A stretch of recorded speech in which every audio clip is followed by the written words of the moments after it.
Coming to the 2 కన్నులు song ఉంది కదా, కన్నులు రెండు సారీ కన్నులు రెండు, అది కూడా చాలా పాపులర్ సాంగ్ అయింది కదా. సో అది ఇలా మేకింగ్ సందర్భం కానీ అంటే మేకింగ్ సందర్భంగా అంటే ఇప్పుడు సపోజ్ నాకు ఇప్పుడు నేను స్టార్టింగ్లో చెప్పాను లిరిక్స్ కానీ మన సింగింగ్ కానీ నేను వేరే వాళ్ళతో వెళ్ళిపోయినా. సో రీసెంట్గా ఈ మధ్యకాలంలో నేను సొంతంగా రాయడం, పాడడం, యాక్టింగ్ చేయడం అనేది జరుగుతుంది.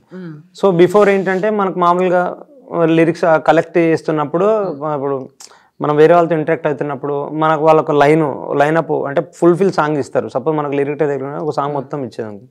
సో నాకు అందులో ఒక లైన్ మాత్రమే నచ్చేది.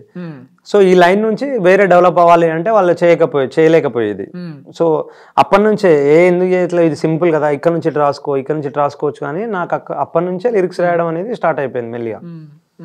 ఇప్పుడు కన్ను రెండు అనే పాట కూడా అంతే. ఇప్పుడు కన్నులు రెండు అడుగుతున్నవే రూపం ఎక్కడని, గుండె చప్పుడే వేరయ్యాకి దేహం ఎందుకని అనేది ఒక లైన్ వేరే అబ్బాయిది ఆ లైన్. సో మిగతా లైన్లు ఏవైతున్నాయో అవన్నీ మళ్ళీ డెవలప్ చేసుకొని నేను సపరేట్గా రాసుకోవడం జరిగింది.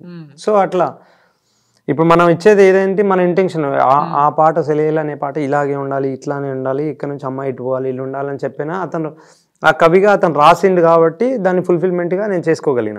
ఒకవేళ అతను రాయలేకపోతే ఇట్లా చెప్పినట్టు నేనే రాసుకునేవాను అన్నట్టు. సో అట్లా సో అక్కడ నుంచే మనకి లిరిక్స్ రాయడం అనేది అలవాటు అయిపోయింది మెల్లి. ఇప్పుడు అంటే హుక్ లైన్సే హిట్ ఫార్ములా అనుకుంటే, అంటే హుక్ లైన్ల విషయంలో మన ఎట్లా మీరు తీసుకునే జాగ్రత్తలు అంటే ఎలా చేస్తారు? ఖచ్చితంగా అంటే ఇప్పుడు నార్మల్గా పాట రాసేది పాట మొత్తం ఒక ఎత్తు అయితే హుక్ లైన్ అనేది ఖచ్చితంగా ఒక ఎత్తే అది. ఎందుకంటే ఇప్పుడు మనం సినిమా సాంగ్ ఇప్పుడు రాములో సాంగ్ తీసుకున్నాం మనకు సాంగ్ అంతా ఒక రాముల నాగం చేసింది అనేది మనకి రిజిస్టర్ అయిపోతుంది పబ్లిక్ కి.